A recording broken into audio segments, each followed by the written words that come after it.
And we are live. Yay! Good evening. Welcome to our weekly now, March the 14th, Tuesday night Finance Committee meeting. Tonight we'll be again looking at the budget. We've decided because of the complexity of conversation that we will limit this meeting as close as we can to 30 minutes, just to go over changes that have occurred since last we met. So at this point, or at this time, I'll turn it over to, where did Andrea go? Oh, there you are. I didn't, you moved on my screen. I'll turn it over to Andrea and Pat, and so that they can bring us up to date. Great, thank you. So at our last meeting, we presented information that included a proposed budget that was an 11.63% increase over the current year, and that worked to a 28.98% increase to taxpayers. At that time, we indicated that we were going to go back and meet with some additional administrators. Some of that work has been done, and Andrea shared with all of you a bit ago a folder, a Google folder that had some updated information in it. So I will turn it over to Andrea if you would walk us through some of the changes and where the current budget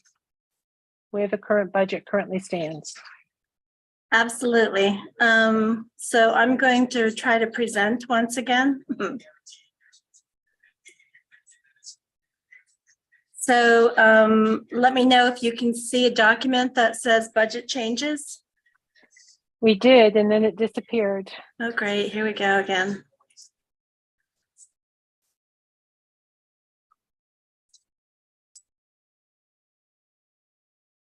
Sorry. That's okay.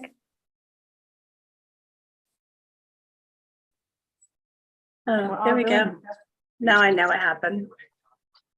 Oh, good. Let's try this. Now do you see it? Yeah, Yes. there we go. Okay. Yep. Sorry. Zoom is still new to me. So at the last meeting, we presented a budget of $31,505,000 for 4574. Tonight, we're presenting a budget in the amount of $30,553 and change. The difference of $952,026.68. So, And just for clarification, it's 30 million, not 30,000. sorry, I'm still scattered. This is a broad overview of where those budget reductions were made. Last week, Pat and I met with Alicia, and we reduced 7 special ed, as what we call special purpose private school placements. As you know, a few years ago, we put $300,000 in a reserve account. Basically, it's tagged for special education. So worse come to worse, we would be able to use some of those monies. In addition, there were a few placements that Alicia did not think would happen. With that said, the conversation was said that even though these are the placements that we know at the current time, the middle of next year, Alicia could have 3 or 4 placements move in. So again, we are trying to hedge our bets and hope that what we have budgeted along with the reserve account will be sufficient for out of district placements. Special ed main care seed expenditures, for those of you who've heard me talk about it over and over, this is the main care seed that the district is responsible for those students who are attending special purpose private schools. These students are main care eligible students, and as a result, these special purpose private schools bill the Department of Human Services. And as you know, with main care, the state is responsible for a portion of that payment. When we are talking about students and schools, the school becomes responsible for the state's portion, and that portion is deducted from the district's subsidy. So in order to mitigate that, we budget seed money. Looking at the seed money that we have spent to date, I made cuts as I thought were sufficient.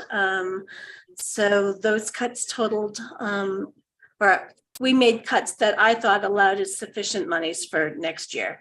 Looking at it, we cut 244,826. The appropriation to food service, as you remember during our last conversation, I mentioned to you that every year in the district budget, the school district budgets an appropriation to food service to try to close the gap between what food service earns from the students and the amount that it gets from the federal and the state. After conversation, the board agreed that I should remove it. That amount was $168,423. I did the food service budget yesterday, and we are able to close the budget gap using the surplus from last year. So I am hoping that that is sufficient. The next deduction is transportation diesel. At the end of last week, we went out to bid with competitive energy services for diesel and propane and gasoline. The district does not use a lot of gasoline per se. The city does, and some of the other members who use the fuel depot. So I don't include a lot of gas in our budget, and I did not include the savings from gas here because it is not the district's expenditure. However, I did include diesel and propane. Those bids came in very favorable. We were able to cut 36,000 and change from diesel transportation, which is essentially the buses. And we were able to cut 20,000 from propane, which is the heating of the Riverview Community School and the Helen Thompson School, as well as some of the other schools who use a lesser amount of propane. So cuts, the overall are the 951,349. So if we look now at the expenditure articles, you should all have a copy of this from that folder. Again, the district is up 2,331,419 from the current year budget, an overall increase of 8.26%. And if we look at what that looks like on the worksheet to taxpayers,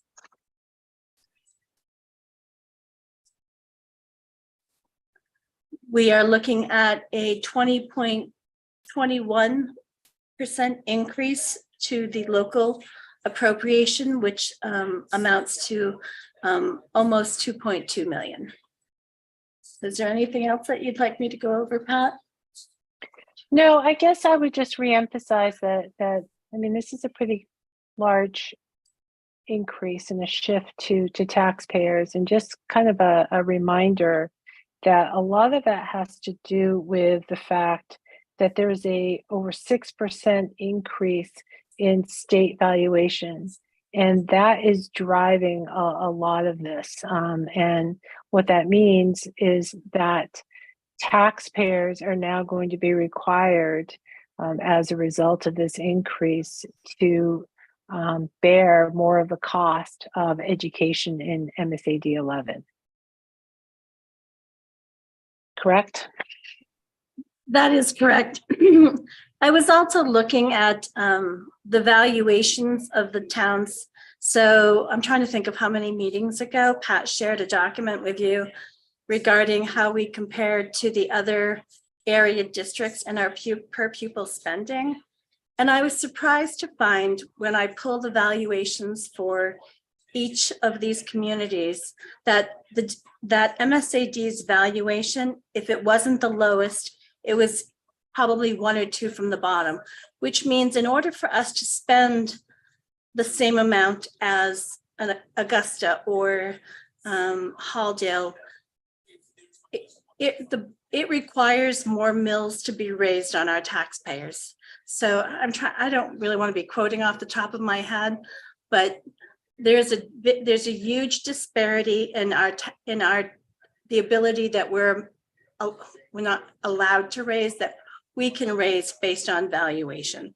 It just, they have a different tax base than we do. Our tax base is basically residential. There isn't a lot of lakefront property. It's just the way it is. So I found it very eye-opening when I looked at it like that. It is what it is. And I thought we shared that information. If we haven't, we can certainly share that at the next Finance Committee meeting. Sure. For committee members who are interested in taking a look at it. Sure, I can do that. So this is where we currently stand with the budget. There is still health insurance that is outstanding. So we have in the budget 8%. There is the hope that that amount will be decreased. Each % of health insurance equates to about, it's $30,000, but some of that money is connected to federal dollars. So the impact on the budget is not the $30,000. It's probably closer to maybe $27,000 per percent is my guess. So we still have that outstanding. The bus bid, you have sent that out, correct, Andrea? I sent that out last week. It is due back on March 30th. I want the Finance Committee to know that I attempted to send it out to 4 companies. 2 have said that they declined to bid. 1 is struggling just to keep their own business running with the staff they have. We're all running into the same issues with buses and transportation. So that was the reason that they declined to bid. The other company, they do not like to infringe on each other's territories. So she asked if we were unhappy with our current vendor. I said that we were not, and that would be the only way that she would impose herself in the bid process. I don't even know if impose is the right word, but when I said that we were happy, she declined to bid. So it looks like there are only going to be 2 vendors, and because of the proximity that we need to a service station, we need to be able to bring our buses within 30 miles. It doesn't allow for us to go much further than somebody beyond Lewiston, or they just, there would be too much time spent transferring those buses back and forth to servicing them. So the decision was made that we're going to wait and see what comes back with the bids that we have sent out.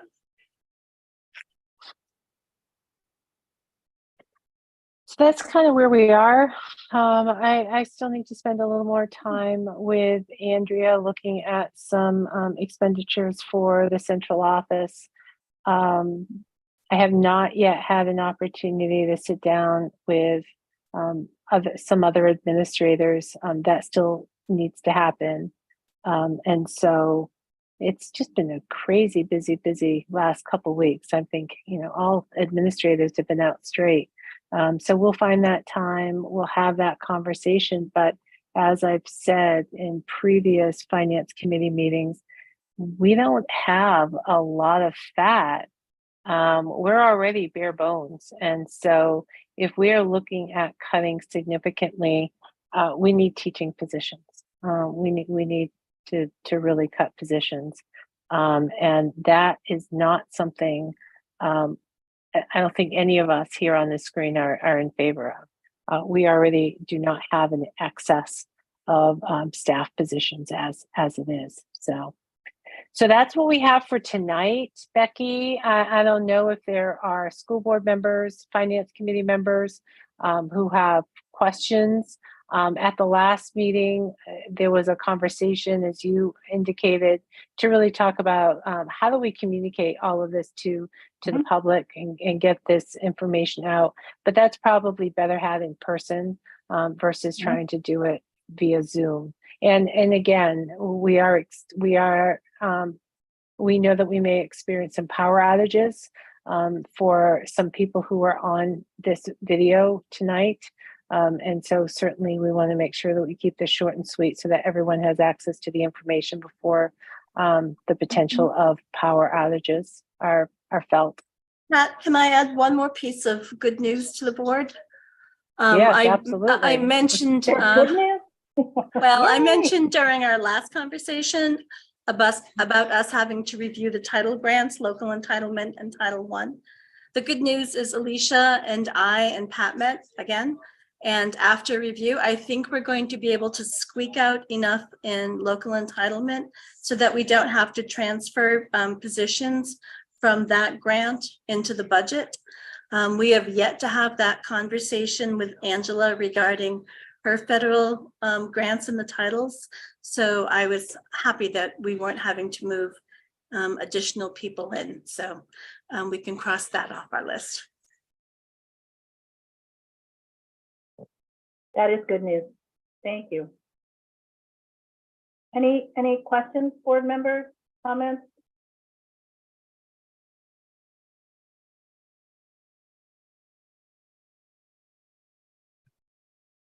Hearing and seeing none, then everyone charge your phones and be safe. And we'll meet again next week. And we'll talk next week a little bit more about how we intend to get this message out to the community. I've been giving it some thought about what we might do. So we'll talk in person next week. Next Tuesday night, 5:30, hopefully in 5:30. person. Yeah, and administrators, thank you so much, all of you, for all the hard work you're putting in on this. This is tough, but we're in it to win it, so we will. Be safe, everyone. Have a good night. Thank you. Good night. Thank you, Terry.